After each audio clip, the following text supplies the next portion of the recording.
Marie-Blanche. À 29 ans, il fait un pari fou. Il s'endette. Pourquoi ? Pour racheter une boîte, la développer et la revendre avec un objectif, s'offrir un tour du monde de 2 ans. Il va racheter Edo. 3 ans après, il la revend à Line-Up 7 aux alentours de 4 millions. La parade nuptiale est idyllique, mais le lendemain du signing, ça se tend. 2 salles, 2 ambiances. Pour ceux qui nous écoutent et nous découvrent, on a lancé Cash Out avec un constat. On n'est jamais pleinement préparé à vendre son entreprise. Préparé d'un point de vue pratico-pratique, quelle clause négocier, mais surtout d'un point de vue mental, émotionnel. On le sait, vendre sa boîte, ce sont des montagnes russes perpétuelles. Vous connaissez les montagnes russes de l'entrepreneuriat, et bah globalement, c'est x10. On me dit dans l'oreillette que sur YouTube, vous êtes un peu plus de 4000 spectateurs réguliers et pas tous abonnés. Donc, je vous invite à le faire. Ça aidera les algorithmes à faire entendre les voix des plus grands entrepreneurs de France. Aujourd'hui, on lance le Cash Out officiellement de Grégory Amar, 90e, aujourd'hui à la tête des Big Boss et de Business & Co. Bonjour Grégory. Salut Thomas. Salut Grégory. Salut Sacha. Il n'y a pas un cash-out qui ne se raconte pas en musique pour nous faire vibrer dans les émotions qui ont été celles du deal. On lance tout de suite Cassius, The Sound of Violence, ambiance. Mortel.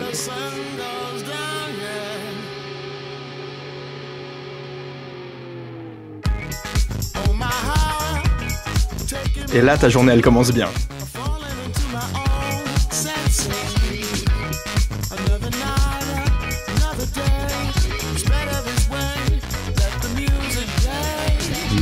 Play.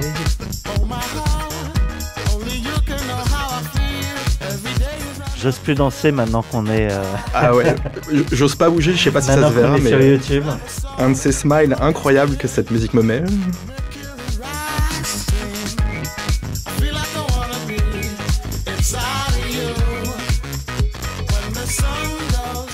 Donc, une musique qui donne la pêche, mais le titre, le bruit de la violence. Exactement. Le choix de la musique est pas fait au hasard. Effectivement, ça me donne la pêche. Beaucoup de culture électro. Il y a 1000 sons qui s'interconnectent pour donner un ensemble hyper cohérent et hyper péchu, qui va beaucoup de l'avant, en tout cas moi qui m'aide à pas mal bouger. Et effectivement, il y a cette notion de violence. Alors évidemment, l'entrepreneuriat, c'est pas de la violence à l'état pur, mais comme tu l'as dit très justement, il y a des hauts, des bas, il y a beaucoup de choses sur lesquelles tu es pas prêt. Ça peut être violent. Ouais, et humainement, en tant que personne, il y a beaucoup de choses auxquelles, 1, t'es pas prêt, 2, t'as pas forcément envie de gérer ça, et pour autant, t'as pas le choix, et il faut le faire le plus efficacement et rapidement possible pour que ça devienne pas un truc qui part en cacahuète. Je voulais faire une intro efficace, pardonne-moi. Ouais. Il y a un truc que j'ai oublié, c'est de dire bonjour à Sacha. Salut Thomas, ça va ? Mon super co sur Cash Out, je rappelle, qui était le fondateur de Neumann, la banque d'affaires New Gen, moi je dis. Ça va ? Ouais, 3.0. Ok, 3.0, bientôt 4. Bientôt 4.0. On va passer au crible ton aventure, les montagnes russes de cette session d'Edo, et on va se plonger tout de suite le jour du signing, celui où on vend la boîte, où on appose sa signature pour dire c'est bon, c'est vendu. Et pour ça, on va se replonger dans l'ambiance. Et là, tu as choisi une musique avec Hocus Pocus. Feel Good, Fit, C2C, C2C.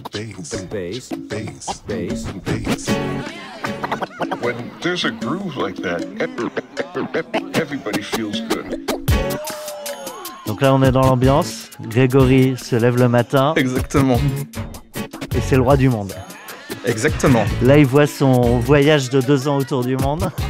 Et le chemin parcouru, et tu t'es dit incroyable ce que t'as fait. Tout ça pour ce moment.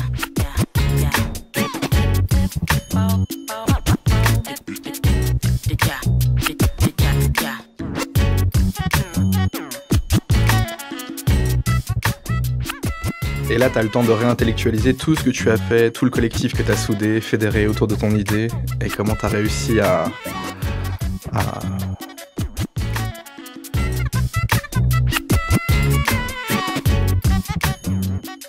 T'as mis des options sur le voyage ou t'as payé tout upfront avant ton signing, ton closing? Non, j'avais mis des options, heureusement.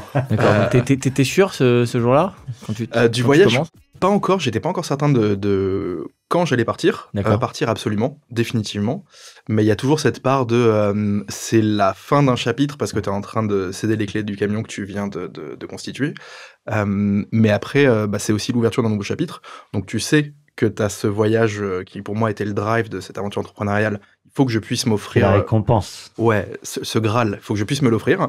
Mais pour autant, j'ai tellement kiffé de ce qui vient de se passer sur les 3 années qui ont précédé ce jour spécifique de signing que pourquoi pas envisager de décaler le voyage de 1 an, 2 ans si ce nouveau chapitre qui s'ouvre est ultra kiffant ou à minima aussi exaltant que ce que je viens de faire. Un chapitre où il y aura une part a priori de earn-out et qui donc va te loquer pendant un temps donné. On en parle après.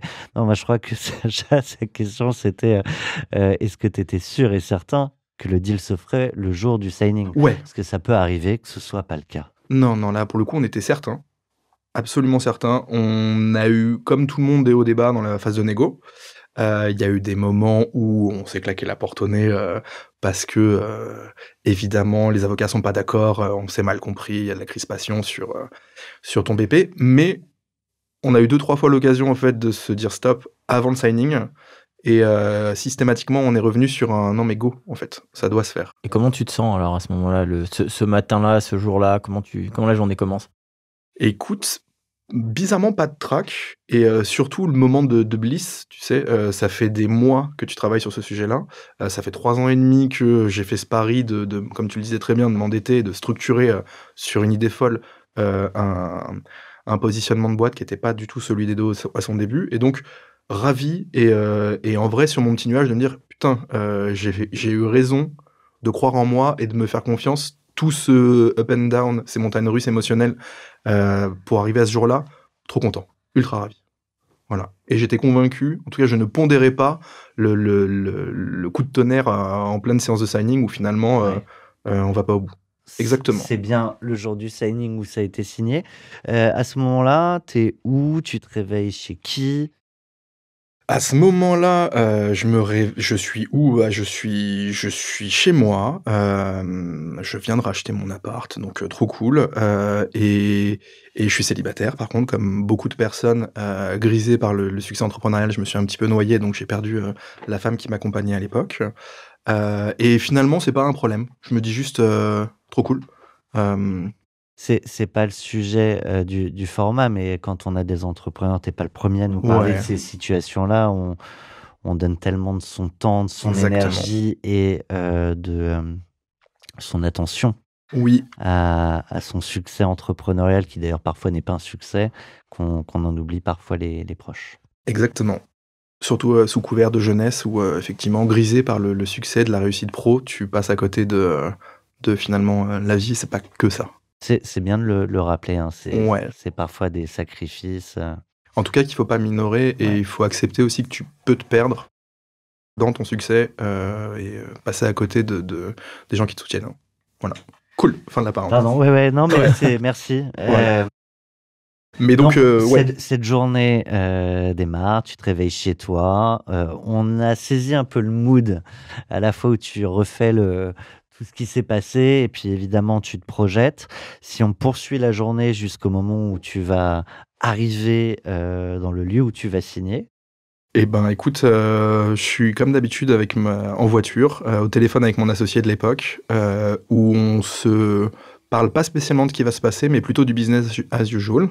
Tu vois, les deals en cours et tout. Donc c'est vraiment c'est pas comme si c'était pas important, mais en fait, ça fait tellement longtemps qu'on le prépare que c'est plus c'est un aspect administratif qu'il faut qu'on fasse. Et si tu veux, donc on y arrive en toute décontraction l'un et l'autre. Salle avec des avocats, le repreneur en face, le truc un petit peu guindé. Pour l'occasion, évidemment, petit costume, chemise, parce que ça reste quand même un moment à sacraliser, ne serait-ce que pour la photo. Et donc là, j'admets, tout se passe bien, on signe, on a notre chèque, on est ravis, on fait notre petit selfie avec mon associé, et là, le repreneur est absolument horrifié. C'est-à-dire Ils nous regardent en mode mais vous êtes ouf, c'est un moment un peu sacralisé, on est avec des avocats, vous êtes un peu détente à vous prendre en photo avec le sourire, avec votre chèque, pour marquer le coup de votre vente. Voilà. Et donc là, on commence sur le...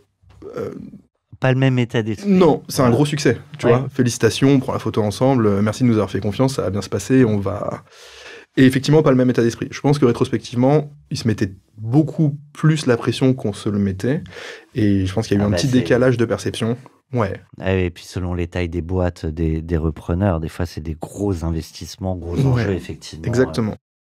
Qu'on avait peut-être mal pondéré. Donc, si tu veux, il y a quand même ce décalage entre toi, l'euphorie en tant qu'entrepreneur de réussir à trouver un repreneur où tu sais que tu vas transformer, te faire un petit peu de cash, et t'ouvres ton nouveau chapitre, là où lui, il y a une part de risque quand même vraiment importante. Et il faut réussir à s'aligner là-dessus. Ce qui est aussi, à mon sens, a posteriori, l'une des clés pour faire en sorte que ton intégration, elle se passe du mieux possible. C'est assez inhabituel ce que tu nous racontes parce que, enfin, quel que soit le deal, enfin, voilà, on a vu des deals énormes avec des boîtes super internationales, avec des gens pas marrants du tout autour de la table, etc. Mais je crois qu'on n'a jamais entendu le repreneur qui est stressé ou qui accepte pas le moment un peu de fêter la victoire parce que, enfin, même t'es chez les avocats, ils boivent quand même du champagne, enfin, il y a quand même quelque chose Bah. de cool à ce moment-là pour tout le monde, quoi. Tout le monde est content. Ouais, mais ce qu'il a pas raconté, c'est qu'il était en costard avec chemise hawaïenne en vue de son futur. Exactement. Après, tu sais, j'ai un caractère hyper expansif. Mhm. Donc rétrospectivement, peut-être que c'est un moment où j'ai trop extériorisé le fait que j'ai vraiment kiffé le moment, que c'était très cool. J'ai remercié les avocats, j'ai fait mon petit tour de table pour leur serrer la main. Enfin, en tout cas, vraiment remercier tout le monde d'avoir joué le jeu de ce deal et que ça se passe bien. Et si tu veux, et le futur le montrera dans le relationnel qu'on a eu avec le repreneur, il y avait vraiment une posture de je veux être au-dessus de vous et j'accepte pas que vous preniez Trop la lumière. cette approche ou cette démarche de kiffer à ma place peut-être, qu'importe, je ne sais pas. Mais en tout cas, dès cette signature, il y a eu un changement de dynamique et de relationnel avec le repreneur. Et vraiment, ça s'est matérialisé très rapidement, très concrètement, 2-3 semaines après. Mais où, ouais, il y a eu un problème au niveau de la célébration du succès. On y reviendra après, pardon, mais avant, justement, il était quand même dans un état d'esprit vendeur, non, j'imagine? Il était dans un état d'esprit moins... En fait, ce qu'il faut comprendre, mais ça rejoint ce qu'on se disait tout à l'heure, il faut réussir à pondérer vraiment ce que fait le racheteur. Lui, il était dans un moment de vie au niveau de sa carrière entrepreneuriale, parce que lui aussi, c'est un entrepreneur où, en même temps, est très ambitieux, très successful, très ambitieux. J'ai appris beaucoup de choses à son contact, même si humainement, on cliquait pas forcément. Mais au même temps qu'il faisait de la croissance externe en faisant l'acquisition d'Edo, il était en train de développer une nouvelle practice complètement nihilo dans sa boîte, et en même temps de faire de l'intrapreneuriat dans sa boîte aussi. Donc si tu veux, il était sur 2, 3, 4 enjeux en même temps que le business as usual, qui fait que, à mon sens, il y avait un niveau de tension et d'attente Qui n'était pas uniquement lié à ce deal à en notre sujet à particulier, nous, ouais. et où il était déjà en train d'essayer de réfléchir comment est-ce que je vais imbriquer de façon cohérente toutes ces différentes offres de services avec des méthodes de delivery et de go-to-market qui leur sont propres pour essayer de proposer quelque chose de cohérent sur le marché, ou en tout cas intelligible pour les prospects. D'où cette moins la célébration du succès et plus déjà dans le coup d'après, après, et qui a commencé peut-être à créer un décalage. On ne célèbre pas l'instant présent, mais plutôt une vision hypothétique qui n'est pas encore déroulée et qui ne permet pas de fédérer le collectif. Vous avez quand même trinqué? Ouais, heureusement, un peu de champagne. Mais vous n'avez pas été au resto après, quoi? Si, Ah, ensemble? ouais. D'accord. Voilà, bah t'es là pour kiffer Alors, le moment. Hein. Encore une fois, c'est- à notre place, on est là pour kiffer. Oui, Pardon. C'est pas toujours le cas, justement, qu'on prenne le temps. Alors, souvent, tu as des entrepreneurs qui disent bah non, en fait, on sort de là, business as usual, on repart. Là, vous avez ce temps, justement, d'échange avec le repreneur, de célébration, peut-être juste entre vous. Et en même temps, il faut préparer la suite. Quand on signe, on imagine les synergies. Donc, globalement, la teneur des échanges à ce dîner ou ce déj, En fait, hyper déstructuré. T'essayes de surfer entre c'était très bien, on est ravis, tu as raison de miser sur nous. Parce que c'est un peu quand même notre enjeu. On vient de se prendre du cash, donc de nouveau, on va te témoigner, notre loyauté, et deux, notre plein engagement pour le futur. Et si tu veux, c'est commencer à essayer de dérouler en fait la roadmap, les idées qu'on a évoquées sur toute la phase de rachat, pour se projeter sur le futur. Et je te dis, de nouveau, ça se cristallise ce décalage sur les gars, je reviendrai vers vous,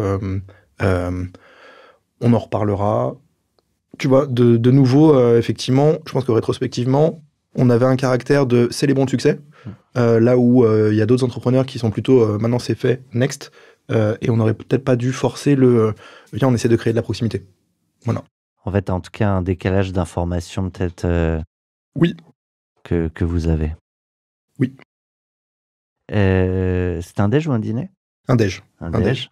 Donc l'après-midi, le soir, est-ce que toi, tu te fêtes un peu à ta manière et tout seul ou avec d'autres? Là, clairement, je suis en famille, parce qu'il y a aussi ce sujet-là, c'est que au niveau de ta famille, clairement, sur toute ton aventure entrepreneuriale, ils te regardent un peu comme un ovni, parce qu'ils n'arrivent pas à te faire rentrer dans une case, et donc ils comprennent de façon très très abstraite ce que tu es en train de faire. Et clairement, le potentiel de succès par rapport à l'histoire que tu leur racontes depuis des années de je vais réussir à structurer et être successful dans mon aventure, et que pour moi, ça se traduit par une vente de boîte, ils pondèrent le pourcentage de réussite de cette aventure à pas grand-chose. Donc nécessairement, tu prends plaisir Il est gentil, Grégory, mais déjà petit, il nous dit... Après, chacun son caractère, mais en tout cas, ouais, un gros kiff avec la famille, avec les amis proches. Le soir, là aussi, champagne, on trinque, un beau resto. De nouveau, pour se féliciter de ce run et tout l'investissement que tu as mis en face, toutes les difficultés que tu as abordées. Si à ce moment-là, humainement, en tout cas, c'est mes valeurs, si tu prends pas le temps de remercier, féliciter, célébrer ce succès...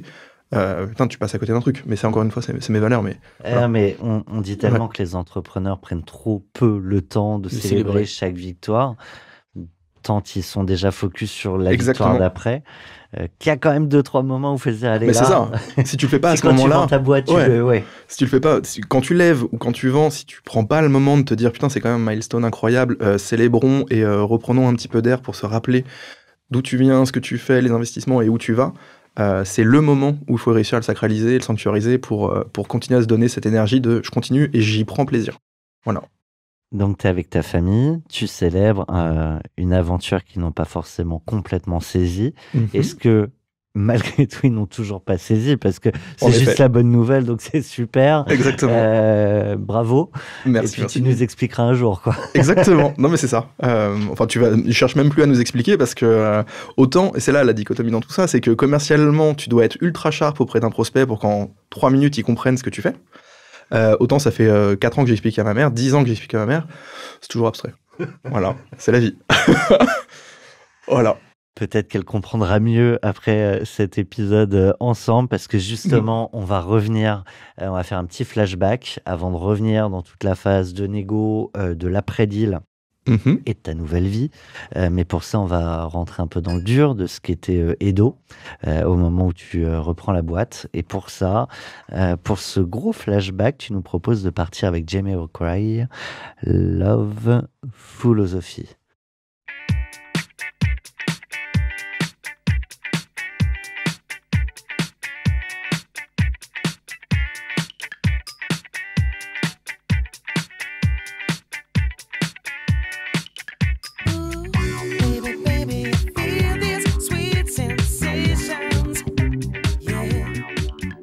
Chante pas?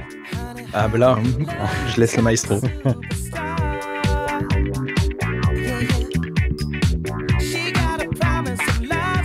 On va peut-être s'offrir des cours de chant, Sacha, non? Moi, il va falloir commencer vraiment au début. Hein. Des cours de danse aussi. Hein. Là, tu vois, ça va dans tous les sens, mais c'est hyper cohérent. Tu sais pas vers où il va t'amener. J'adore. Tu parles de Jamiroquai sur ce son-là. Ouais, et globalement l'artiste, mais et je trouve que ça incarne la genèse du projet. Tu sais pas où tu vas aller. Tu sais pas tout à fait où tu vas aller, tu sais qu'il y a 1000 opportunités, et je suis toujours plutôt verre à moitié plein qu'à moitié vide. Donc c'est une opportunité de créer des sillons que tu vois pas tout de suite. Et tu commences un peu de bric et de brac, et finalement, ça devient un truc très, très, très cohérent, en tout cas auquel tu crois. Euh, et c'est un petit peu ça, c'est un pari fou, tu vois. J'ai plein d'idées auxquelles j'ai envie de croire. Euh, Parce que je veux croire d'amour à un modèle de projet, d'entreprise. Euh, mais tout le monde me dit, mais t'es ouf. Voilà, d'où tu sors, t'es fou. En général, c'est qui- bon signe. C'est Ouais. que tu vas dans la bonne direction. En vrai, ça dépend. Hein. Ne faisant pas croire qu'il suffit Oui. de faire un truc fou pour que ça marche. C'est ça. Mais les grosses réussites, souvent, naissent de paris, en tout cas audacieux. Donc, Edo, je l'ai dit, hein, c'est une boîte que tu reprends en 2015, mais une petite histoire avant. C'est-à-dire que tu vas être chargé de relever cette boîte Oui, parmi un lot de 16 boîtes CD. Exactement. Il en restera 3 qui ne le seront pas, dont Edo. dont Edo, exactement, qui à ce moment-là était sur une quête de positionnement claire, qui était à la croisée des chemins entre une agence de dev, une agence de com, un peu du X au moment où ça commençait à peine à arriver en France, et qui historiquement était une boîte d'événementiel. Donc si tu veux, une espèce de globi-boulga, on sait pas trop ce qui se passe. Et effectivement, il venait d'y avoir une phase de M&A dont Edo n'avait pas réussi à faire partie de l'aventure. Et mon enjeu, ça a été dans un premier temps d'essayer de remettre à plat toute l'équipe de production et les process. Et assez rapidement, avec mon associé de l'époque, on se dit, pari fou, on rachète la boîte et on la repositionne dans un premier temps sur une offre un petit peu large qu'on finalement on réduit pour l'expertiser sur des enjeux d'optimisation de la conversion web. Voilà, j'allais vraiment te demander quel est le positionnement, quel est le produit, quel est le métier d'Edo. Donc c'est vraiment une agence, enfin à l'époque c'était une agence conseil, strat et opérationnel. Le marqueur différenciant, c'est on fait de la recommandation qu'on est capable d'opérationnaliser in-house sur des enjeux de... à l'époque, la croisée des chemins entre la recherche utilisateur, l'UX et l'exploitation de la donnée au service de scénarios d'A/B testing et de personnalisation, le tout dans un enjeu de rationalisation et d'amélioration des taux de transfo des retailers français. Donc quelque chose de très pragmatique, basé sur les chiffres. Quelques années encore, tu maîtrises bien le pitch. En effet. Mais si tu veux, ce que j'aimais bien avec cette approche-là, c'est que c'est des chiffres qui parlent par eux-mêmes. Tu peux difficilement la faire à ton client qui lui-même est un persona basé sur des chiffres. Donc ça t'oblige à avoir un niveau d'excellence opérationnelle de delivery pour continuer à créer de la valeur pour ton client. Donc tu te mets toi-même dans ton modèle de vente un peu en zone d'inconfort parce que tu es obligé de faire du bon boulot, tu peux pas te cacher. Et à partir du moment où tu exécutes bien cette promesse de tu fais ce que tu vends et tu vends ce que tu fais, c'est générateur d'opportunités de renouvellement quasi infini tant que tu exécutes proprement ton claim. Et c'était un petit peu l'approche. Voilà, très humblement, rien de révolutionnaire, pas une idée de start-upper que j'aurais pas su incarner, mais juste un modèle de delivery qui défonce. Pour bien comprendre l'état des lieux 2015 de la boîte, parce que là, tu nous as pitché ce que tu en as fait. Ouais. L'état des lieux, c'est 3 personnes, seulement 3 salariés, boîte en capitaux propres négatifs avec une belle dette. D'où le pari fou, les gens qui me disent mais t'es taré, tu t'endettes pour acheter un asset qui est pas en bonne santé à ce moment-là. Elle était où la valeur intrinsèque tout de suite? À ce moment-là, dans les yeux d'un très jeune entrepreneur de 29 ans qui se destinait pas à ça, déjà, ne serait-ce que toute la brique administrative, légale, comptable de c'était la boîte, de déposer les statuts, tout ce que tu veux, ça me faisait une grosse épine du pied en moins parce qu'il y avait ça. Et bon an, mal an, 1, il y avait une base client, 2, il y avait des partenariats. Parce que autant dans le cadre de la phase de M&A qui a précédé mon arrivée, autant Edo on n'a pas fait partie. Par contre, j'avais toutes ces boîtes-là qui ont intégré iProspect, Dentsu et Gismedia. Donc si tu veux, j'avais quand même quelques partenariats et synergies et commerciales et opérationnelles sur lesquels je pouvais m'amuser. Et donc, voilà, le postulat de départ, une dette importante, des capitaux propres négatifs et seulement 3 collabs. Et l'enjeu, c'est de repositionner tout ça. À la fin de l'histoire, spoiler alert, on revient à 30 personnes, plus un plateau en offshore. Donc cool, belle aventure. Le tout en autofinancement. À l'époque, ça s'appelait comme ça, avant de dire que c'était bootstrappé. Donc de nouveau, ce qui t'oblige à créer de la valeur de façon certaine pour t'auto-financer et aller le plus vite possible vers de la croissance. Pour projeter un peu, je sais pas si tu as les chiffres encore en tête, une boîte 3 personnes, fortement endettée, on parle de quel montant d'endettement? Il y avait un peu moins de 500 000 euros de dette à ce moment-là, 300 et des cacahuètes. Donc rien d'insurmontable. Surtout que, tu vois, avec ce niveau-là, j'ai annulé la dette sur la première année. Donc tu reviens à flot en année 1, mais ce qui te galvanise, finalement. Tu te dis, il y a quand même une prise de risque. Encore une fois, j'ai pas 30 ans, donc t'achètes une boîte qui a moins d'1,5 million de dettes, ça fait quand même moins d'1,5 million de dettes, tu te dis, pouf. Et qu'en année 1, tu reviennes à flot, ok. Ton capital confiance, tout de suite, il te dit, je vais rester humble, je viens de nulle part, et j'ai pas de gros clients, mais par contre, il y a un début d'embryon de bonne idée sur le modèle opérationnel qui fait que on est capable de réinverser la tendance rapidement. Économiquement, c'est viable. Tu génères du cash et donc c'est sain.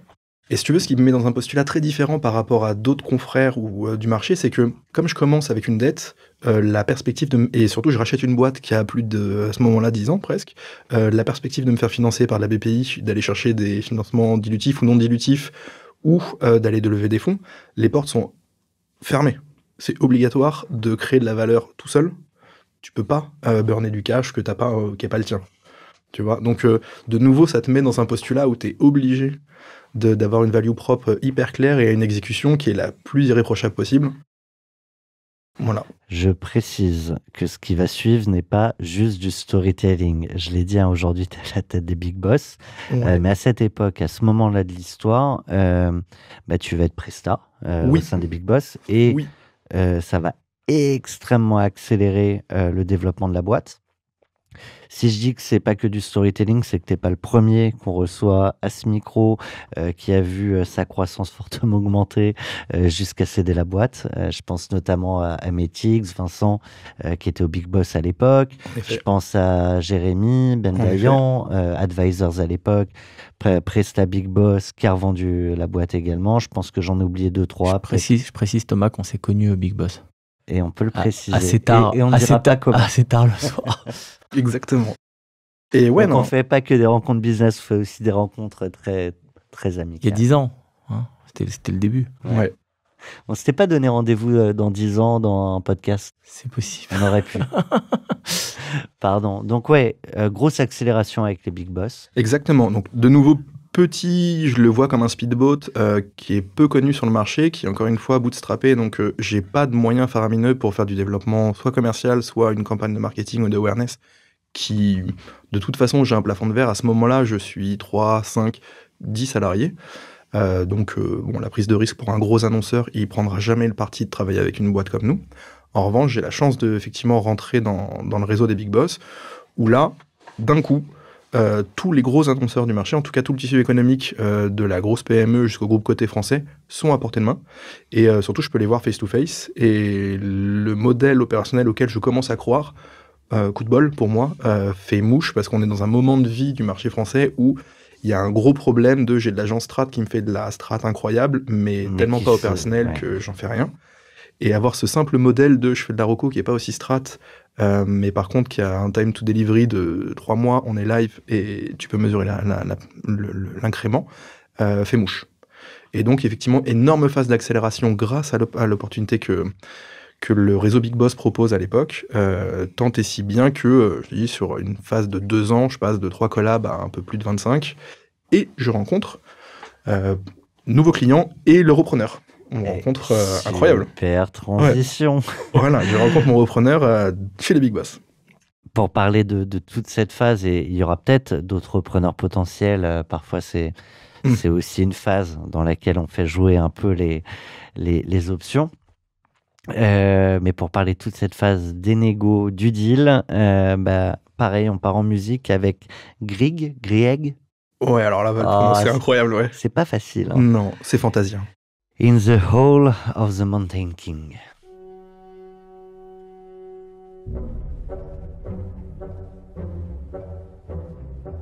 Grosse montée en Fantasia, puissance. ça ? Ouais. Ah oui. Tintin. Tout va bien, ça commence doucement, avec un certain rythme, et plus ça part, plus ça s'accélère, et plus ça gagne en intensité. Est-ce que tu peux me faire l'histoire en montée, là, comme c'est que de la musique, mais vraiment sur le moment, T'es comme À d'hab, chaque hein. phase. Les premières phases de Discovery, on se tourne autour, on se drague gentiment, tu te montres sous le meilleur jour que tu peux avoir en tant que vendeur et qu'acheteur, hein. Donc l'enjeu, c'est cette espèce de ces échanges convenus où tu te dis ce que l'autre pense vouloir entendre. Et plus l'échange avance, plus tu t'autorises à creuser et à poser des questions qui fâchent, soit qui piquent. L'enjeu, c'est évidemment, tu cèdes les clés de ton camion et tu sais qu'il va y avoir une phase de cohabitation, de colocation. Donc tu as besoin d'être sûr que ton potentiel futur partenaire, tu peux avoir un rapport très direct et très associé finalement. Et c'est à partir de là où ça commence à monter dans les tons et où les réponses, tu t'autorises à dire que ta réponse, même si t'es mon racheteur, ta réponse me convient pas, Sacha. J'y crois pas à ton bluff. Donc, tu vois, le fait qu'il y ait ces postures de je te challenge, c'est pas parce que je te cède ma boîte que je deviens ton salarié, en fait. Et c'est une nuance qui est importante, je pense, pour l'entrepreneur et sur lequel, c'est ton mouvement d'ouverture, on n'est jamais prêt. Il y a un rapport de force là. Exactement.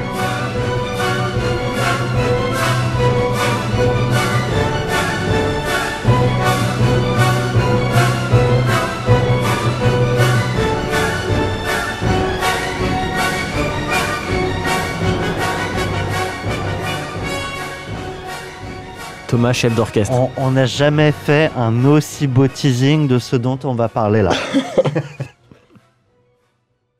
Donc, presque léger flashback. Vous vous rencontrez au Big Boss. La première rencontre, elle se fait uniquement autour de on a une solution, t'as des besoins, comment on bosse ensemble? Même pas là, vraiment très. C'est pour ça qu'en fait on a réussi à bien cliquer sur les premiers échanges. C'est droit au but. Je suis sur une phase d'expansion et j'ai besoin de faire l'acquisition d'un studio du X Analytics. Et nous, on est sur une phase de croissance qui fait qu'on a un plafond de verre où globalement, si on s'adosse pas à un plus gros acteur, on n'arrivera pas à passer un cap sur la typologie d'acteurs qu'on arrive à adresser. Et donc c'est le good match au bon moment. Voilà. Donc assez rapidement, on rentre droit au but. Pardon. Ah oui, Vas-y. non, t'es toujours dans la première discussion. Ouais, on Pardon. rentre droit au but sur est-ce qu'on est open sur des enjeux M&A à ce moment-là? Oui. Et à quoi ça ressemble, les modèles opérationnels. Et commençons d'abord sur des enjeux de synergie opérationnelle et commerciale avant de commencer à rentrer sur des LOI ou autres. Donc si tu veux, s'ensuit 3, 4, 5 mois de on se fait des passes et on teste si finalement entre ce qu'on se raconte dans le cadre de nos échanges convenus et ce qui se passe en cuisine, en vrai, on est aligné. Ça fait une bonne recette. Voilà. Et évidemment, oui. Voilà. Oui. Voilà. Et à mon sens, c'est une bien des- de tester comme ça parce que souvent on se rend compte après coup que les synergies dont on avait parlé sont pas au rendez-vous. C'est bien, mais Mais c'est pas ça, garant ça peut être dangereux aussi. Tu peux aussi de dire que niet, finalement. ouais, Ouais. Enfin, que niet et enfin, tu peux aussi à un moment donné te dire qu'en fait, si tu cherches un M&A, si c'est ton but, tu peux aussi donner un peu toute la substance sans vraiment aller justement. Je suis d'accord avec toi, je vois ce que tu dis. Pour autant, en fait, sur le M&A, il y a quand même un enjeu tellement structurant sur la partie PMI, enfin post-merge integration, tu vois, une fois que tu t'es vendu, que bien tu sûr. sois. Donc si tu montes pas patte blanche en amont, tu prends quand même un risque important de. Et, C'est pour ça que je dis que c'est un peu Oui. dans. et globalement, tu sais, c'est comme en amour, en fait. Si tu te livres pas un petit peu, il y a toujours le risque que tu te fasses tromper. Mais si tu te livres pas, tu peux pas attendre en face que la personne se livre aussi. Tu vois, en tout cas, ça c'est d'un point de vue philosophie de mon En tout côté. cas, tu peux pas savoir que t'es fait l'un pour l'autre si à un Ouais. moment tu emménages pas un peu ensemble. Exactement. Mais après, il y a la nuit de noces. Comment se passe la nuit de noces en fonction de. Voilà. En Et fonction de... ça ne présage de rien d'autre, je suis d'accord avec toi, mais si tu veux, sur la barrière à l'entrée, et ça c'est plus dans mes valeurs, c'est, encore une fois, je suis très expansif et j'aime pas trop ce jeu politique où on va tourner autour de pot pendant 200 ans pour se dire un truc. Je fais plein de pas vers toi. Si je sens que ça te hérisse le poil ou que tu vas à rebrousse pas, c'est quand même un signal, même pas un signal Si on n'a faible. pas hein. le même tempo, Ouais, on ça va dansera être pas le chiant. tango. Voilà, ça va être chiant. Parce qu'il y a quand même cet enjeu en tant qu'entrepreneur. Toi, tu es sur ton train de ouf, tu es sur ta torpille, où t'as pas trop le temps de regarder à gauche, à droite, et tu as besoin de t'assurer que tu es bien entouré. Et tu parles quand même, encore une fois, de te réassocier avec quelqu'un d'autre. Si tu sens sur ces premiers échanges-là que c'est chiant, en tout cas, moi, c'est comme ça que je le vis, hein, c'est quand même le red flag de attention, tu comprends que tu es en train de partir dans une espèce de voie de garage, là. Voilà. Donc, si tu veux, et de nouveau, ça ne présage pas du succès après, mais c'est l'un de mes nombreux subterfuges pour essayer de lever le est-ce que c'est la bonne opportunité ou pas. Voilà. Tu peux pas te vendre que à celui qui te fait la plus grosse offre. Mm. Ou qui est le plus gros. Ça, Et qu'est-ce que c'est l'autre clair. pense à ce moment-là, en fait? Qu'est-ce que ton futur acquéreur pense? Enfin, lui, quel jeu il joue? Pendant que toi, effectivement, tu te dis, bah, moi, je veux faire connaissance, je veux voir effectivement si ça va prendre comme il faut. Lui, il se dit la même chose ou... Lui, il se dit la même chose, et encore une fois, tu le prends pas Oui, sous le les prisme. passes se font des deux côtés. Ouais, et surtout, tu l'abordes pas sous le prisme, en tout cas, sur nos échanges, on n'est pas sûr, on va devenir copains. C'est plutôt, encore une fois, le fait de créer des synergies opérationnelles et commerciales permet juste de voir si, en tant qu'entrepreneur, il y a souvent ce biais de se dire, en fait, la boîte est ultra incarnée par son founder, ou son CEO, whatever, tu vois. Donc, est-ce que le fait de pouvoir passer en direct avec les équipes me permet de voir si, en vrai, c'est juste le boss Si de la la boîte boîte tiendra sans Ouais, toi. Ouais. exactement, qui raconte une histoire, mais en vrai, les équipes en cuisine, c'est pas du tout comme ça que ça se passe. En vrai, est-ce qu'il y a une réalité derrière le pitch qu'il est en train de m'avancer? Et à ce moment-là, tu discutes avec d'autres gens, tu actives des discussions parce que tu te dis, faut pas que je mette tous mes œufs dans le même panier. Ouais, j'ai mon cabinet de M&A, enfin en tout cas, c'est pas mon cabinet, finalement, j'ai plusieurs cabinets de M&A qui m'approchent à partir de la 2e année de reprise des dos, parce que comme on l'a capitaux propres, grosse dette, on l'annule, 2e année, grosse croissance, 3e année, grosse croissance. Donc assez rapidement, on a des bureaux des cabinets de M&A qui nous expliquent, qui nous ont dans le radar et qui nous présentent à plusieurs repreneurs potentiels. Et de nouveau, Edo n'a pas fait partie de l'offre M&A pour Dentsu, Gis Media et Prospect, mais pour le coup, j'ai créé ce partenariat avec eux, donc j'essaye aussi Tu de vas les voir revoir, si... bien Exactement. Donc si tu veux, il y a 3, 4, 5, 6 touches en même temps, sur lequel on déploie la même stratégie, et si on ne communiquait d'homme à homme pour est-ce que si on s'associe, ça va être cool ou on va se faire chier. Parce qu'encore une fois, on est à taille petite structure, tu vois, on est 30 personnes, donc ça reste encore des business très à taille humaine, donc si on se parle pas... Attends, ça veut dire qu'avec chacun des acquéreurs potentiels, tu vas avoir ce principe de on Oui. s'envoie des passes. Oui.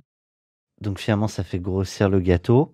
Oui, mais fondamentalement, c'est encore une fois, c'est entre ton mouvement d'ouverture où venez les gars, on s'envoie des passes, on se parle et on essaie de créer du lien. Ça, c'est nous, la posture qu'on a par rapport aux acquéreurs potentiels. La réponse qu'on a, s'il y en a certains qui disent avec plaisir, jouons le jeu, d'autres qui t'expliquent non, pas du tout. J'ai pas du tout envie de jouer à ce jeu-là. Encore une fois, je suis l'acquéreur, tu fais ce que je te demande, tu suis mon process. Et le jeu auquel elles veulent jouer, c'est quoi? C'est un process, tout ce qui est le plus classique. Non, on se parle pas. On fait une LOI, on va au bout du game et on verra après si on s'entend.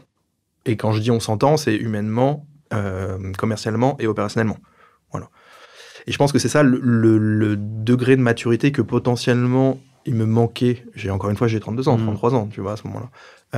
C'est que tu prends le recul sur le fait que toi, tu es en train de créer ta petite machine de guerre, ton travail d'orfèvre à l'extrême, où tu as un truc qui est hyper cohérent, qui tourne absolument bien, et tu as envie de t'assurer que le racheteur pondère et mesure à sa juste valeur le travail d'orfèvre que tu as fait. Alors que c'est pas du tout son enjeu à lui, du tout.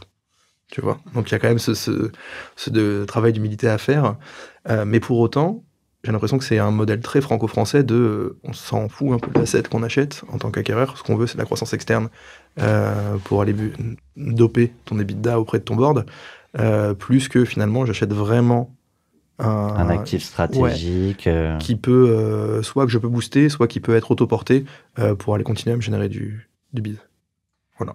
Sur les donc si des acquéreurs. Exactement. Voilà. Il y a des modèles franco-français et puis il y a des philosophies un peu plus à l'anglo-saxonne. Ouais. Voilà. Comme ça que je le dis. Ouais, puis ça se résume pas non plus qu'à ça, mais en effet. Sur les 6 pistes potentielles, il en restera combien de sérieuses? 2. Ok. 2.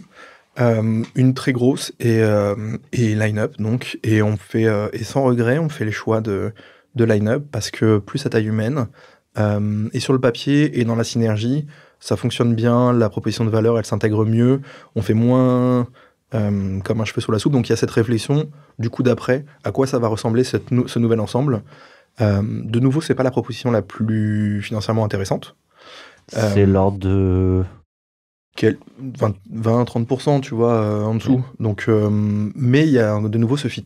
C'est pas rien, mais ça fait pas tout ce que tu as très bien dit tout à l'heure. Tu dis 20 ou 30% en valo, la valeur d'entreprise. Ouais. Sur le package global, parce qu'après c'était des modèles différents, tu vois, tu peux avoir ton upfront, un earn-out, des modèles un poil différents, des packages pour l'équipe de management. Et l'upfront était le même ou pareil, supérieur sur l'autre offre?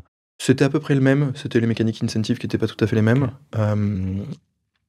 Mais de nouveau, la cohérence avec les équipes, pas forcément avec tout le monde, mais avec les équipes, et la proposition de valeur qu'on pensait pouvoir dessiner semblait plus pertinente, et en tout cas on était moins sur un choc des cultures, des équipes data avec des équipes pub.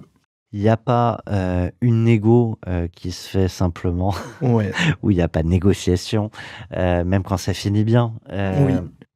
Donc, c'est quoi les sujets sur lesquels il a fallu soit montrer les muscles, soit courber les chines parfois, accepter, en tout cas faire des concessions?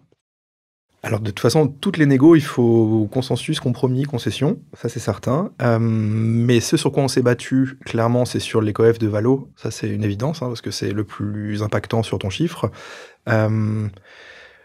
Ça, on a été peut-être un poil musclé, voilà. Quand tu dis coef de valo, en c'est joli quoi? terme, C'est multiple d'EBITDA? Ouais, c'est voilà. ça. C'est ton multiple d'EBITDA, où tu essaies d'aller évidemment chercher le plus loin possible, en restant cohérent et en acceptant la règle du fait que comme tu es seul, ton coef, il peut pas être la même chose que si tu étais 3, 4, 5, 6 boîtes, dans le cadre d'un build-up, par exemple.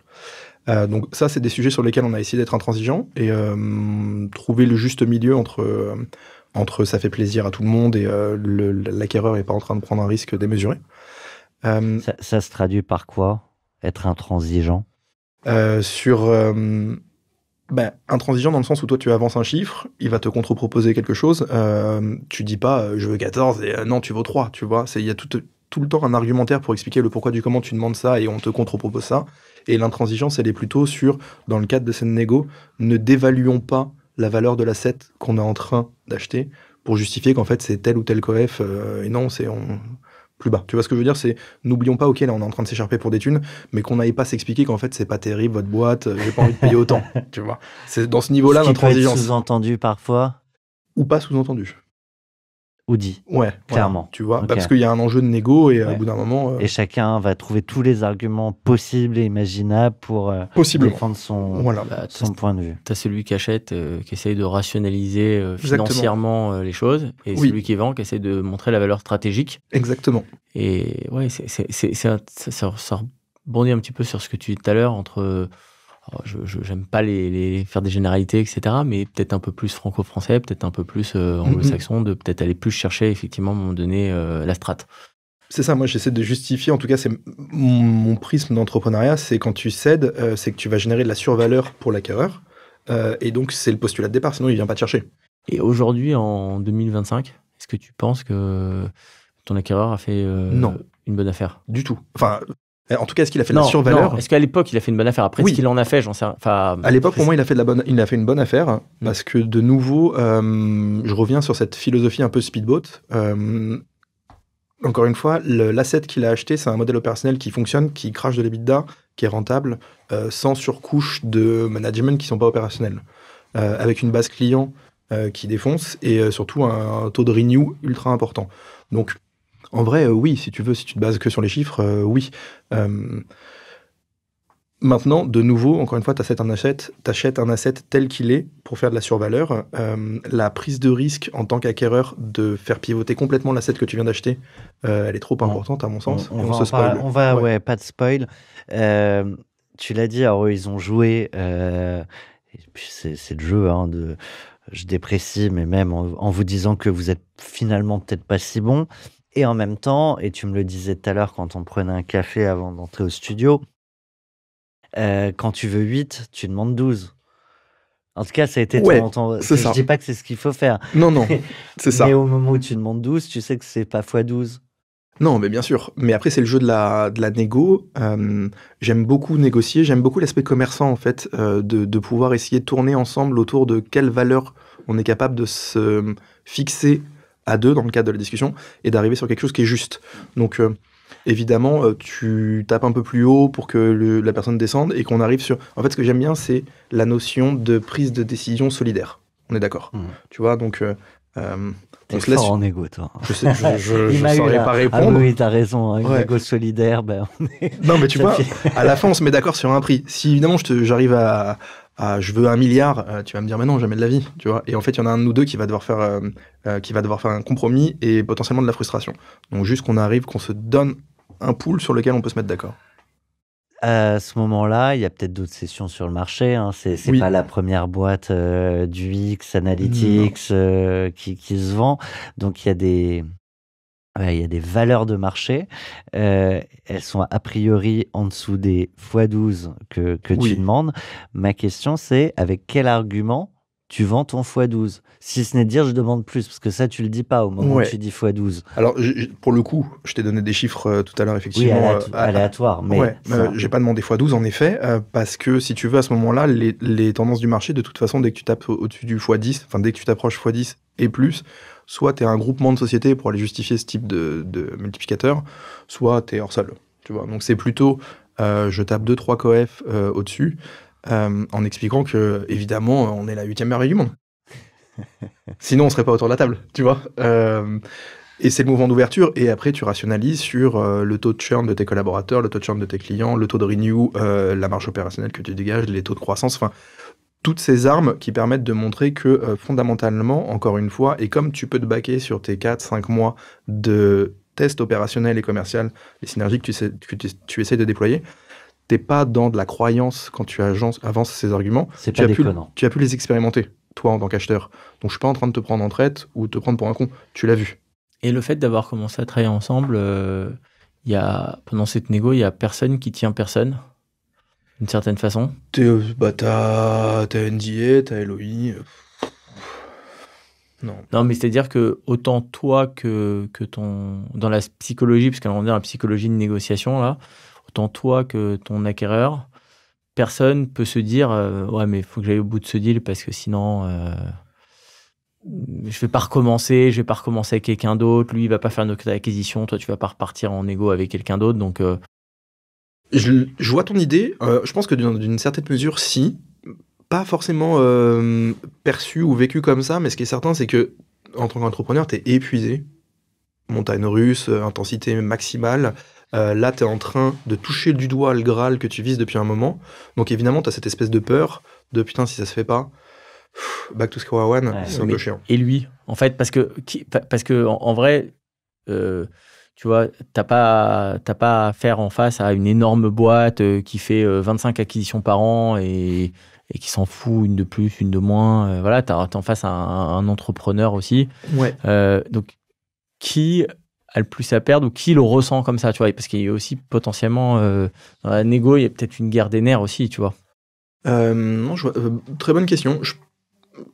Je saurais pas te répondre. Je pense que lui, à ce moment-là, de nouveau, il est sur Jérôme, il est sur plusieurs sujets en parallèle, et c'est quelqu'un qui est profondément investi dans j'ai une vision, je veux la dérouler. Donc, il n'a pas à perdre en ne faisant pas un deal avec nous, mais il a envie de faire un deal. Parce qu'il a besoin, dans le storytelling de son aventure entrepreneuriale, d'être capable de capitaliser sur j'ai mon business as usual, je développe de nouvelles practices, je fais de la croissance externe et je fais de l'intrapreneuriat. Et là, on a un ensemble ultra cohérent de... Donc, grosso modo, si c'est pas nous, ce sera quelqu'un d'autre, pour lui. Voilà. Et ça fait partie aussi de ces échanges.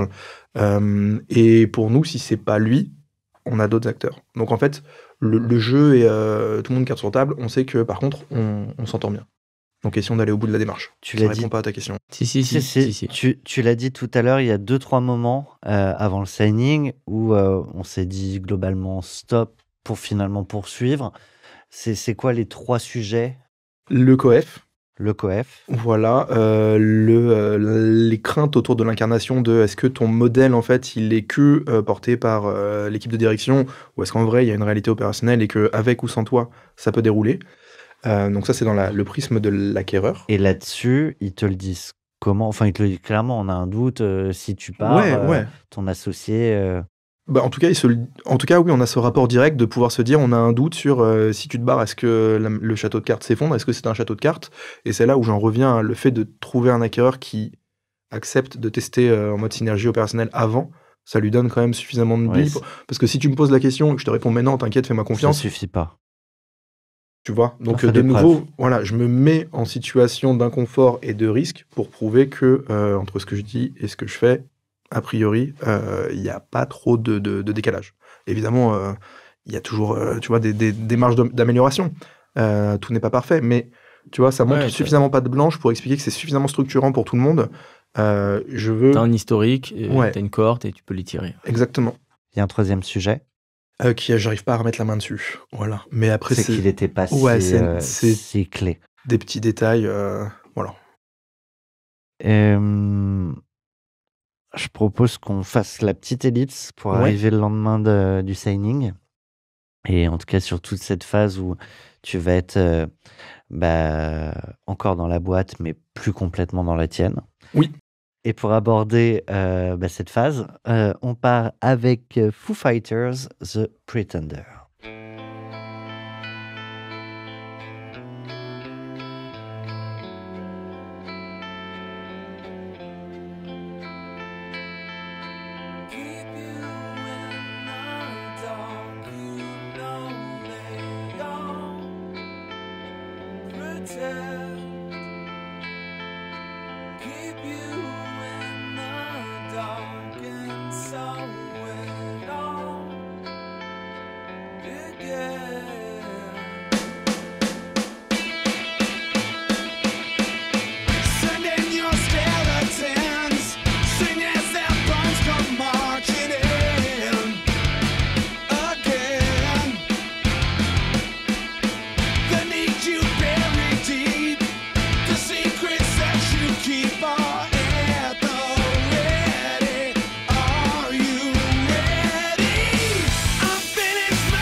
Ça commence par un pogo, donc. Mortel.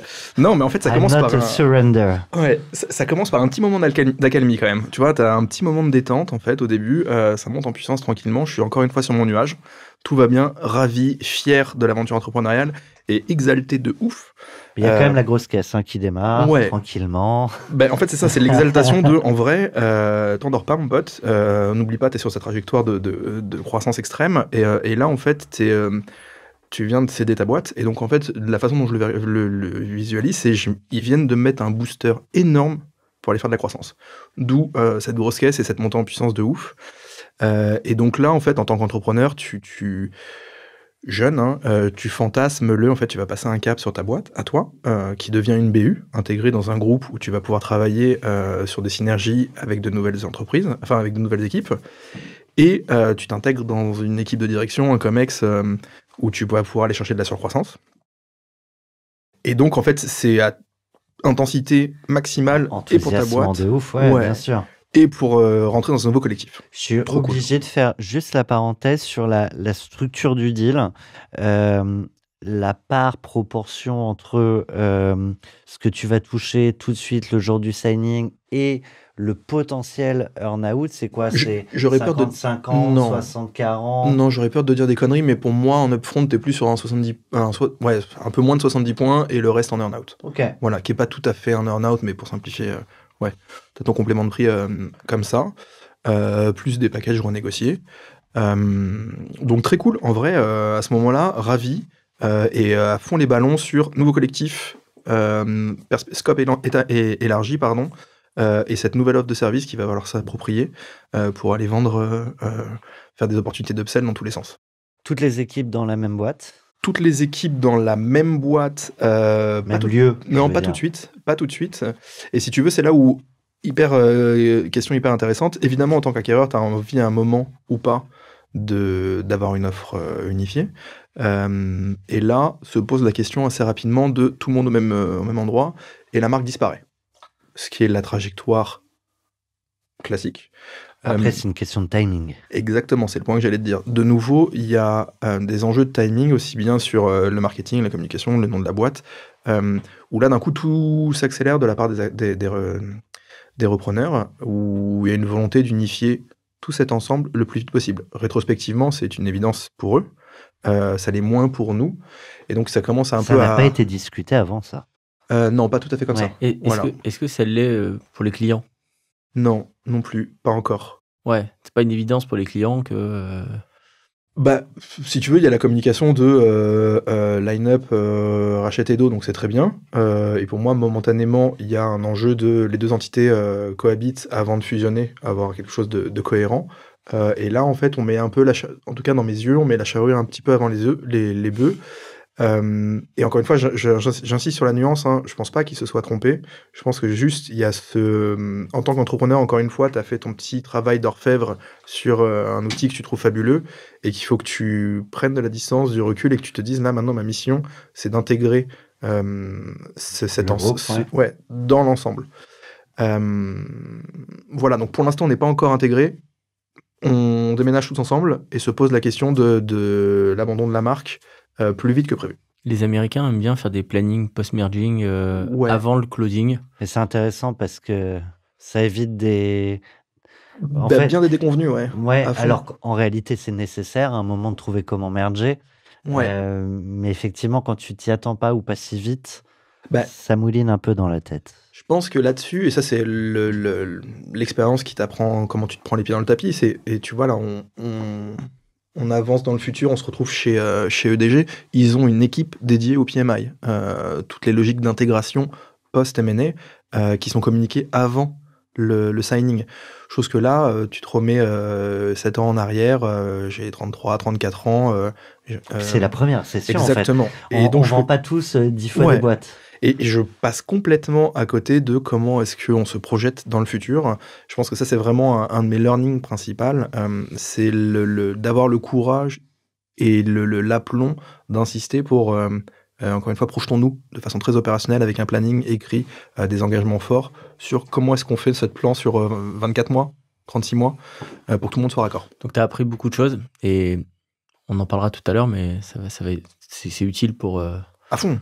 Ça va être utile pour la suite de ta Ouais. vie. Ah ouais, carrément. Non, hyper riche, enfin, et si tu veux, là-dessus, comme tout le monde, à ce moment-là, c'est hyper passionnel, parce que c'est ta boîte, tu viens de la vendre, t'es content, ça change, tu sors de ta zone de confort, tu dois apprendre à cohabiter avec de nouvelles personnes qui, en plus, viennent devenir majos dans ta boîte. Tu vois, donc il y a aussi ce cheminement intellectuel où t'es plus décisionnaire. Tu vois, où ça... Mais ça, faut Ouais. l'accepter. Faut l'accepter, et en vrai, une fois que tu le dis, c'est facile, le faire. Et le vivre. Ouais, c'est une c'est autre autre histoire. chose. C'est une autre histoire. Alors justement, quels sont les petits signaux faibles ou forts, mais où tu dis, bah, effectivement, j'ai vendu, je suis plus chez moi. Ouais, bah, enfin, de toute façon, par essence, à partir du moment où tu signes et que tu reçois ton chèque, upfront, ouais. il faut que tu acceptes, et ça c'est dur à vivre, hein, mais que en vrai tu deviens au pire colocataire, au mieux réassocié avec un majoritaire. En tout cas dans le modèle qu'on avait. Et ça, je pense qu'on n'est pas prêt. Comme tu l'as dit tout à l'heure, en fait, l'entrepreneur, il est tellement, avec ses œillères, il va tellement vite et il investit trop souvent pas assez sur lui-même. Et à ce moment-là, même si je suis fier de moi d'avoir pris le temps de célébrer mon succès, je me suis pas offert la bulle d'air qui me permet de réassess, c'est quoi ma nouvelle condition. Je suis ok, toujours entrepreneur, mais je suis plus seul, je suis plus décisionnaire. Et ça, le fait de pas l'avoir fait, putain, ça m'a mis dans des discussions que je regrette un petit peu aujourd'hui avec mon repreneur, où je pense que je les ai pas abordées de la bonne façon. En tout cas, tu les avais pas abordés avec toi-même avant de les vivre, donc tu as une Exactement. réaction C'est qui est l'expérience. forcément plus épidermique. Oui. L'expérience est une lanterne qui n'éclaire que le chemin parcouru. Et ben, Magnifique. Et Cash Out est une forme de C'est pas lanterne. de moi, c'est pas de moi. Oui.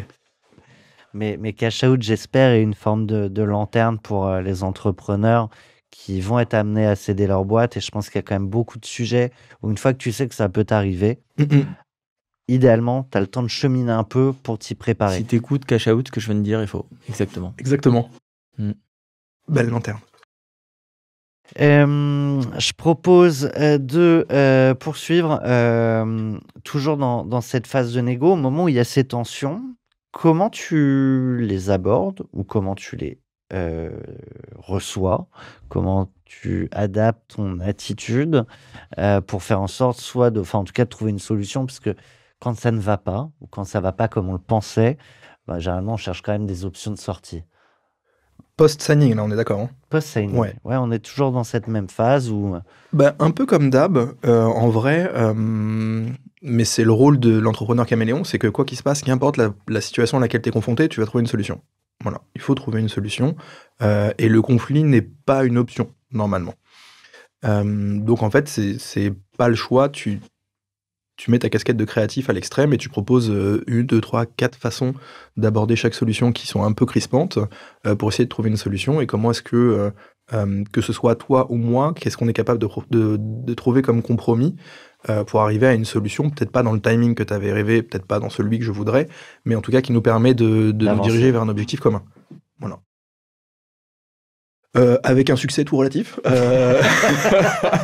Mais de nouveau, rétrospectivement, je pense que je manquais de recul sur quoi qu'il se passe. Il faut, dans ce genre de situation où tu cèdes, à mon sens, il faut toujours pondérer avant tout l'intérêt collectif plutôt que la sauvegarde des intérêts du racheté. Et je mets ça 1000 nuances parce que de nouveau, à cette époque-là, je ne vis que à travers l'earn-out. Mais oui. Tu vois, de façon assez classique, hein. Le repreneur a besoin de se sécuriser, donc tu as ton upfront et tu as un earn-out. Et à ce moment-là, tu vas orienter le maximum de tes décisions à travers ta capacité à maximiser ton earn-out pour générer de la valeur pour Mais le groupe. ce qui est souvent source de conflit, c'est quand tu commences à plus avoir la main sur un certain nombre de sujets, avec des charges qui sont imputées sur la boîte, mais que tu n'as pas décidé, qui vont potentiellement affecter ton earn-out. C'est difficile d'ailleurs que tu sois le vendeur ou l'acquéreur, tu discutes d'un earn-out, tu discutes d'un modèle dans le futur. Même si tu as déjà commencé à travailler un peu ensemble, etc., c'est difficile de le projeter, c'est difficile de le projeter loin. Il se passe plein de choses, il y a plein de facteurs externes. Oui. Difficile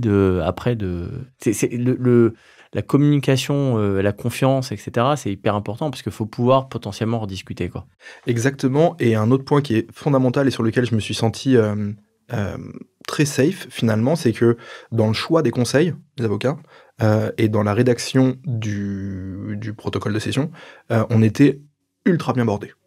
Tu vois, ultra bien bordé, un peu psychotique sur ce sujet-là. Tu sais, ça revient, tu te maries avec un contrat de mariage ou pas? Et il y en a qui t'expliquent, il faut se faire confiance. Mais quand tout va bien, tout va bien. Quand il y a de la friction... C'est toujours mieux un contrat. Ouais. Pas de pitié pour les croissants. Tu vois, donc là, on était tellement bordé que... Oula. C'est pas de lui non plus. Non, du tout. mais tu vois, l'idée, c'est que finalement... C'est encore plus vieux comme rêve. Exactement. Mais donc, dans l'échange, ce qui était un avantage et un inconvénient, c'est que les termes de notre earn-out nous mettaient potentiellement dans notre bon droit, et on avait une lecture un peu trop littérale du truc. Tu peux pas nous imposer, donc on le fait pas. Ce qui crée un peu de conflit. Parce que oui, mais moi, les gars, j'ai besoin de créer de la valeur, de faire de la synergie, d'avancer dans ma structuration de groupe. Donc comment est-ce qu'on trouve? Non, nous earn-out. Et tu vois, ça crée un dialogue de sourds à un moment. Non, mais en l'occurrence, ce qui va vraiment créer la tension, c'est de changer complètement le modèle que vous avez. Et en fait, toi, effectivement, qui est dans ta logique d'earn-out, changer de modèle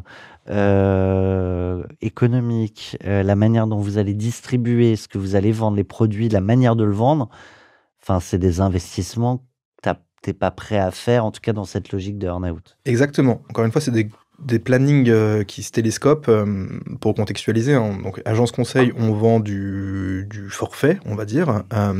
Là où Line-Up était très sur des mécaniques de régie. Donc, tu vois, c'est vraiment deux mondes. Donc, régie, je rappelle pour ceux qui ne connaissent pas, c'est on place des experts ou sur de la durée, voilà. Au sein des entreprises clientes. Voilà, Thomas, t'es vendu 18 jours par mois. Voilà, là où alors que toi, tu as du forfait. Moi, je veux du forfait. Je t'ai vendu. Hein. Voilà, non. mais effectivement, et où nous, on vend du forfait, la mission, ça va être, je te dis, 15 jours sur 3 mois, et après, on renouvelle ou pas. Bon. Donc, de nouveau, la prise de risque de faire complètement pivoter la façon dont tu marketes, tu vends et tu opères ta mission, de nouveau, dans les yeux du repreneur, c'est une évidence parce qu'il a cette offre globale qu'il va vouloir unifier. Nous, le timing d'opérer ce changement pendant l'earn-out est trop complexe. Voilà. Ça met En en tout cas, risque, exactement. justement. Et j'en reviens à cet enjeu, cette méconnaissance qu'on avait à l'époque sur la nécessité d'avoir une logique de PMI. Encore une fois, c'est quoi ton plan d'intégration et quel go-to-market tu veux en tant que repreneur pour voir si ça coïncide avec ce qu'on est capable de proposer en tant que vendeur. Cet enjeu, je pense que nous, on est passé complètement à côté. Et c'est un petit peu le gros apprentissage que j'en ai. Je regrette absolument pas ce qui s'est passé. J'ai appris 1000 choses, mais je suis passé à côté de comment ça doit se passer après. Je suis pas sûr qu'on ait nommé l'acronyme PMI. Post-merge integration, c'est vraiment tout ce plan post-intégration, comment est-ce que tu merges les deux entités pour faire un ensemble ultra cohérent. Ce qui est finalement la clé. Et vous devez, en tout cas pour tous nos auditeurs qui ont vu 1000 entrepreneurs passer, souvent le fait de pas adresser ce point-là ouvre trop de fantasmes et trop d'appréciation ou d'interprétation de comment ça doit se faire et dans quel timing, qui crée une incompréhension après. Et à partir du moment où on confronte ça à des enjeux d'earn-out, de financement, waouh, la recette pour qu'on se parle plus. Ouais, on dit souvent un peu comme une fatalité, une acquisition sur deux se passe mal, un merge sur deux se passe mal, etc. Mais en vrai, c'est pas une fatalité. En vrai, ça se prépare. Oui. Et ça se prépare. Ça se prépare des deux côtés. Bon, là, après, c'est plus effectivement la responsabilité en général de l'acquéreur parce que c'est lui qui est censé avoir le plus d'expérience, on va dire, là-dessus. Mais voilà. Et aujourd'hui, dans le monde du M&A, on va dire moderne, post-moderne, etc., le post-merging, il est ultra important et il se travaille, il se prépare et tu peux... voilà. Et ce sera justement l'objet du premier tome des éditions Cash Out. Cool. Ouais. Trop bien. Je l'annonce là. Ouais. Du coup, ça me met la pression parce que tout est écrit maintenant. Et Faut finir. C'est posé là Mais et voilà. ça va être captivant. Non, mais je suis bien d'accord avec toi, c'est structurant parce que là, on parle pas d'un Publicis ou un Avache qui achète sa 260e acquisition de l'année. C'est pas le sujet. Là, ça reste des structures à taille humaine qui ont un enjeu impérieux. Derrière, il faut que ce soit cohérent en interne, en externe, des rationalisations de fonctions support ou tout ce que tu veux. Et ça, souvent, on élude complètement ces différents points. Ouais, et, tu vois, mais que ce soit pour un gros acquéreur, comme ceux que tu viens de citer, ou un plus petit, en vrai, c'est important. Et tout le monde prend un avocat, tout le monde s'attache à tel ou tel point, on discute pendant des heures de la valo, on discute pendant des heures du pacte d'actionnaires, plein de choses, et parfois, c'est un peu laissé de côté. Ouais. Le planning post-merging, voilà, pas mal de choses qui sont liées à ça, et en vrai, c'est super clé, comme tu Bah veux ouais. dire. Et par contre, pour finir là-dessus, tout à l'heure, tu expliquais que c'est censé être plus la responsabilité de l'acquéreur. Il y a des années, je t'aurais dit oui, complètement aligné avec toi. Sauf que maintenant que c'est plus passionnel, que le truc est retombé, encore une fois, je suis entrepreneur. À ce moment-là, je suis acteur et je subis pas ce qui m'arrive. Je dois être tout aussi partie prenante, parce que on est deux dans l'échange, tu vois. Carrément. Et c'est là où c'est délicat, parce que tu peux aussi avoir des problèmes de posture. Attends, je suis en train de te racheter, me fais pas chier. Mais en vrai, dans l'échange, ça doit être un des signaux faibles aussi si tu n'es pas mature sur l'ouverture de la discussion du PMI dans le cadre de ta strate de M&A. Ouah, red flag aussi. Ouais. Oui, c'est sûr. Côté acquéreur. Oui, Ouais, il faut être prêt à ça. Ouais. Il faut être prêt à ça, mais celui qui drive l'agenda, Oui. c'est clairement forcément, l'acquéreur. l'acquéreur, parce que comme tu l'as dit, il a son plan, quoi. Il sait où il veut aller, et toi, tu le sais que partiellement, quoi, même si... Ouais, mais là, le message, en tout cas, c'est que à ce moment-là, c'est très passionnel, donc tu es toujours dans la quête de c'est pas moi, c'est lui. En vrai, je prends ma part de responsabilité. Voilà, Exactement. C'est jamais lui, C'est nous. toujours nous. Exactement. J'accélère un petit peu. Tu vas finir par sortir. Tu vas même sortir finalement, je crois, un peu plus tôt Oui, que prévu, grâce au Covid. grâce au Covid et grâce à la bonne volonté quand même de l'acquéreur, assez rapidement, on acte le fait que le mariage est consommé, il y a plusieurs incompatibilités à plusieurs étages et encore une fois, c'est nous, c'est pas moi ou eux. Et en fait, on a la classe de se dire à ce moment-là, faisons une transition la plus clean possible. qui est quand même assez contraignante pour moi, mais il y a quand même cet enjeu de attends, je viens de monter 4 ans cette boîte-là maintenant, il n'est pas question que le château de cartes s'effondre, donc la passation la plus clean possible. Pourquoi c'est contraignant? Parce qu'ils ont de nouveau, ils ont des attentes hyper Légitimes, claires ouais. et légitimes sur. Il y a toute une phase de passation, de processisation, de mise en relation de tout le portefeuille client avec les nouveaux interlocuteurs. Donc, humainement, en tant qu'entrepreneur, là aussi, t'es pas prêt à expliquer à tout le monde my job is done, maintenant c'est plus moi. Voilà. Mais c'est nécessaire. Exactement. Là, c'est vraiment humainement, ton ego, il est soumis à rude épreuve. Et en vrai, ça te fait grandir. Ça te fait aussi prendre conscience que c'est qu'une étape. Tu dois capitaliser ton succès, mais pas te définir à travers l'aventure que tu viens de vivre. Tu vois, voilà, c'est pas grave, c'est OK. Nouvelle aventure. Et il faut savoir le présenter proprement à tes clients pour pas qu'ils quittent le navire. Ça, c'est Puis même inconcevable. finir proprement quand c'est possible. Je pense que c'est bien. Ça permet parfois aussi de garder des liens qui serviront peut-être un jour. Exactement. Et puis, question d'intégrité, de toute façon, le marché est petit. Donc, si tu pars sale, de toute façon, ça va se savoir. Ça n'empêchera pas forcément le suite de ta carrière. Mais en tout cas, si tu laisses une sale trace sur le marché, ceux qui s'adossent à toi pour ta prochaine aventure... La réputation. Voilà. Et côté acquéreur et côté cédant. Exactement. Ouais. Et donc, effectivement, je m'offre mon drive de base. J'achète une structure, je la remets d'aplomb, je la repositionne, je trouve un acquéreur. Tout ça au service de... Et si je m'offrais 1 voire 2 ans de tour du monde, on y est. Trop cool. Attends. Dernier jour dans la boîte, c'est un moment où tu vas fermer la porte de ton bureau ou de ton open space. Bref, tu vas sortir dans la rue. Juste, on se fait la minute de départ. Alors, vous allez être déçus parce que, de nouveau, ultra anticlimatique et humainement dur à vivre, on est pendant le Covid. Donc, je suis pas au bureau. On est tous confinés. Je suis pas là. Voilà. Donc, t'es même pas... Mais c'est un fait de vie. Enfin, il n'y a pas mort d'homme. Hein. Mais effectivement, la fin de mon aventure entrepreneuriale, je suis tout seul chez moi. Okay, donc That's life. Tu peux même pas aller rendre ton badge et récupérer ton carton. Comment t'as fait pour récupérer ton carton? Voilà, non, il était déjà récupéré pour le coup, mais tu vois l'idée, voilà, il n'y a pas de grosses réunions ou de grosses communions parce que c'est le Covid. Voilà.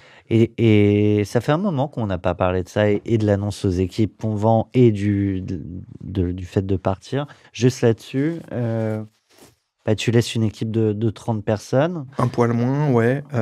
À qui on a annoncé effectivement le projet de session et que ça a été plutôt bien accueilli. Plutôt bien accueilli parce qu'on avait été très transparent sur le projet d'entreprise. On a un petit studio, on fait de la croissance, on crée de la valeur, vous comprenez pourquoi. Et à un moment, l'indicateur le KPI de la qualité de votre travail va se traduire par on va réussir à séduire un plus gros acteur que nous. Donc, si tu veux, tout le monde est assez embarqué. Et sur le départ, pardon.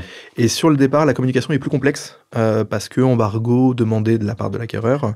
Donc, c'est moins bien communiqué aux équipes. Et de toute façon, il n'est pas question de leur dire à l'époque, je suis pas content, je me barre. Ça, évidemment. Et salut, je vais faire mon tour du monde. Voilà, donc effectivement, il y a ma garde rapprochée qui est au courant. Mais dire au revoir, voilà. Ouais, ma garde rapprochée est au courant. J'ai revu la majorité des équipes après mon tour du monde. Qui n'est pas un tour du monde, on y reviendra. Et globalement, j'ai gardé des rapports corrects avec la majorité des équipes.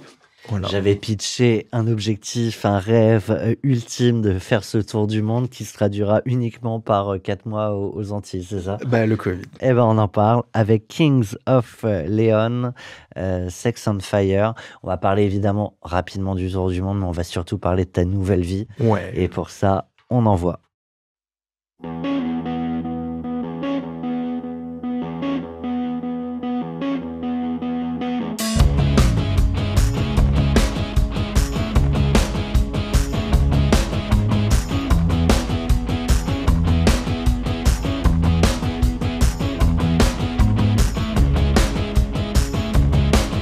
Ça met la gouache, ça. En vrai. Je connaissais pas.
Et la plénitude de ouf.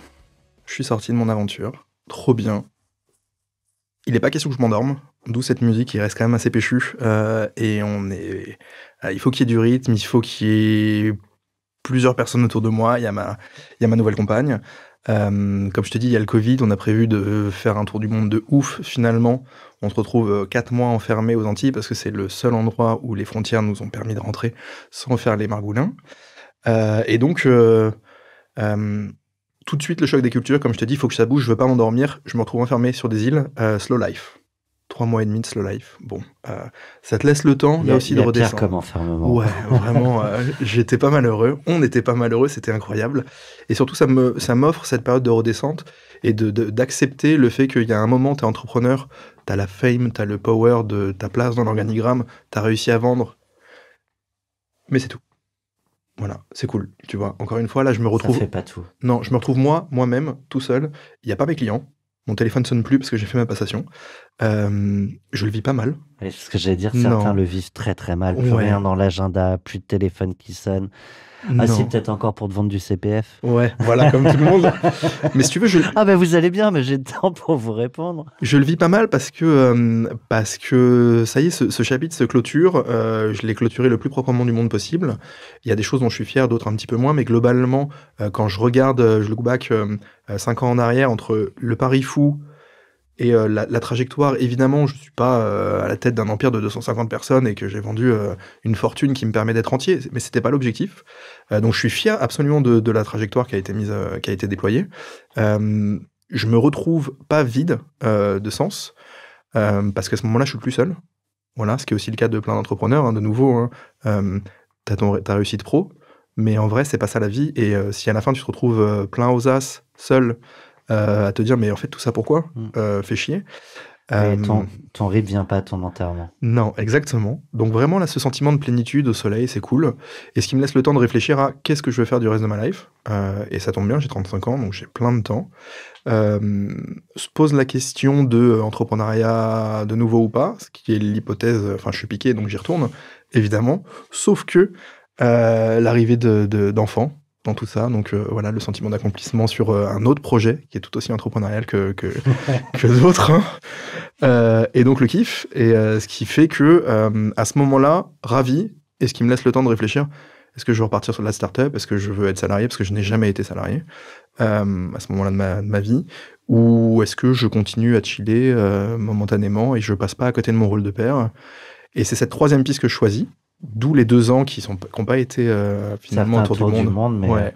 ça a été un tour de Ouais. ton petit monde. Exactement. Et où là, de nouveau, humainement, tu continues à grandir pour resolidifier vraiment l'entrepreneuriat. J'ai kiffé. Oui, qu'est-ce que ça m'a appris?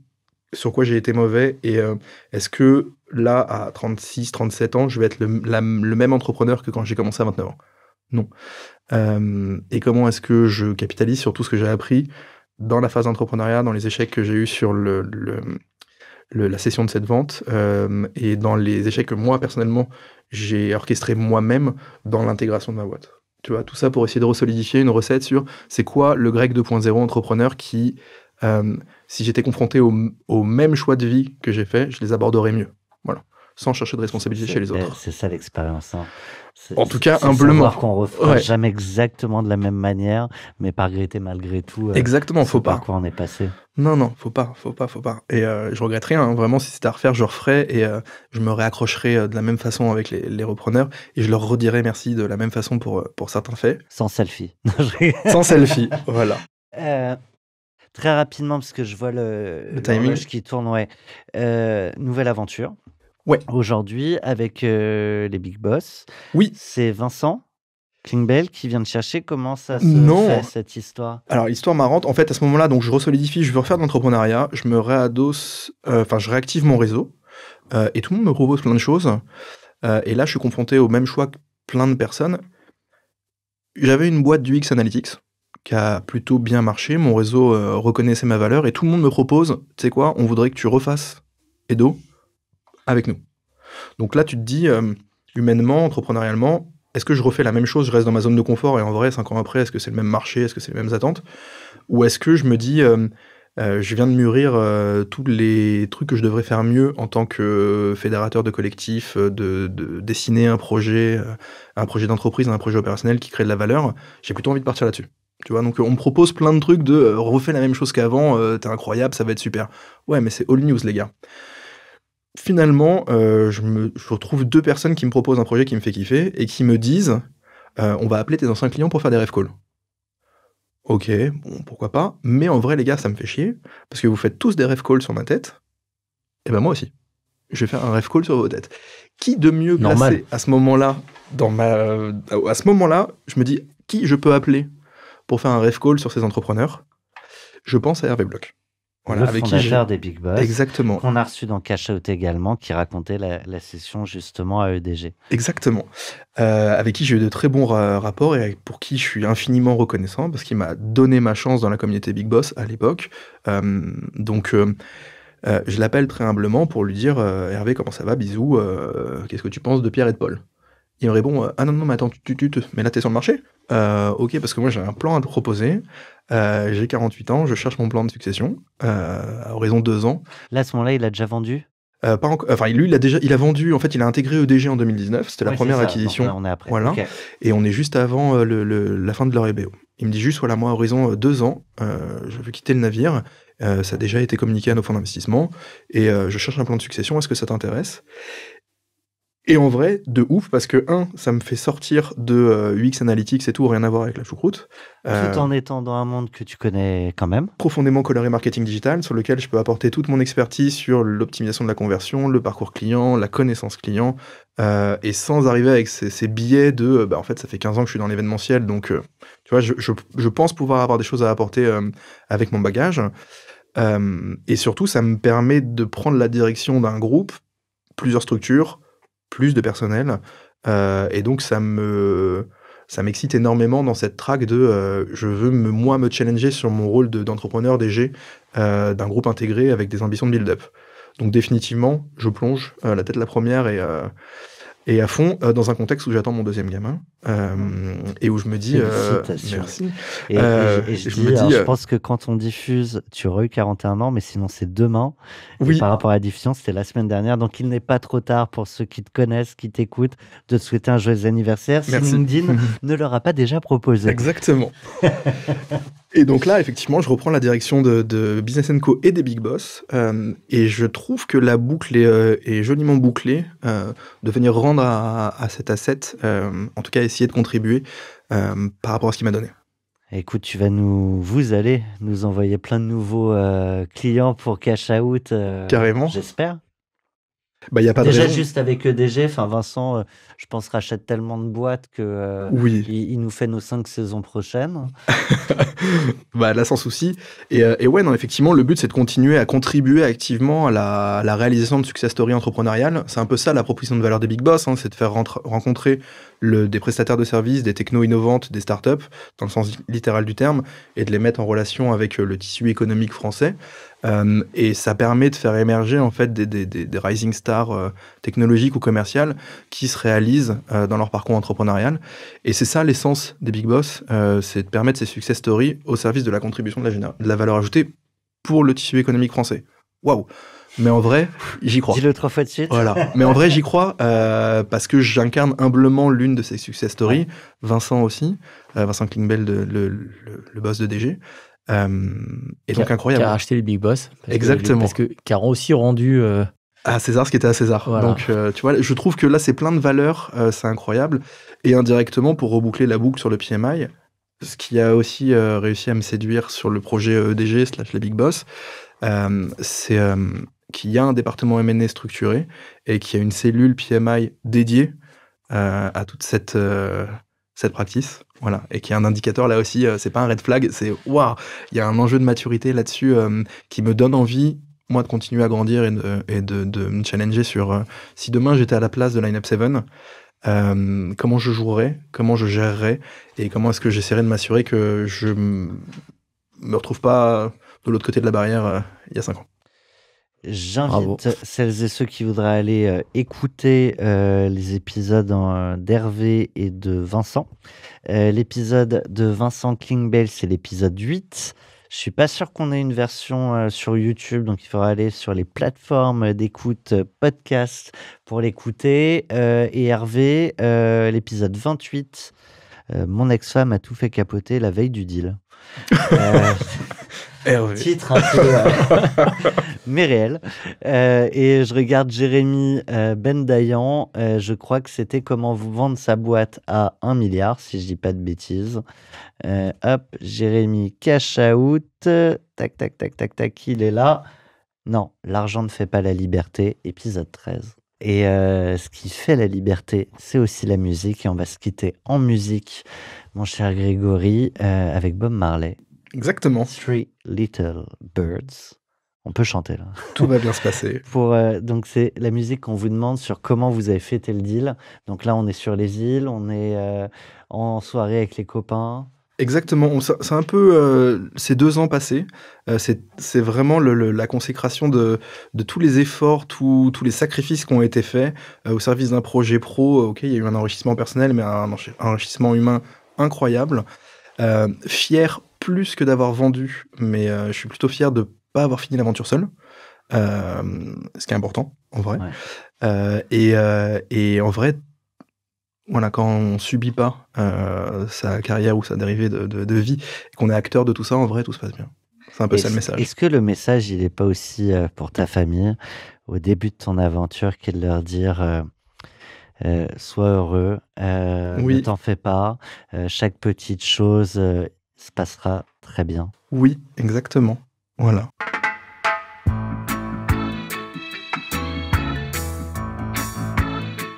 Un immense merci, Grégory Amar. Merci Grégory. Merci à vous deux. Sacha, comme toujours, d'avoir répondu présent. About the same. Every little thing gonna be alright. And don't worry about a thing, 'cause every little thing gonna be alright. Rise up this morning, smile with the rising sun. 3 little birds beside my doorstep, singing sweet songs, a melody's pure and true. This is my message to you. Singing, don't worry about a thing. Mortel. Merci à toutes et tous de nous suivre, de plus en plus nombreuses et nombreux. Alors évidemment, toujours sur les plateformes de podcast, mais je vous invite, parce que c'est un enjeu clé pour nous, évidemment pas de migrer sur YouTube, mais de pas hésiter à pousser aussi la chaîne Feuille Blanche Média.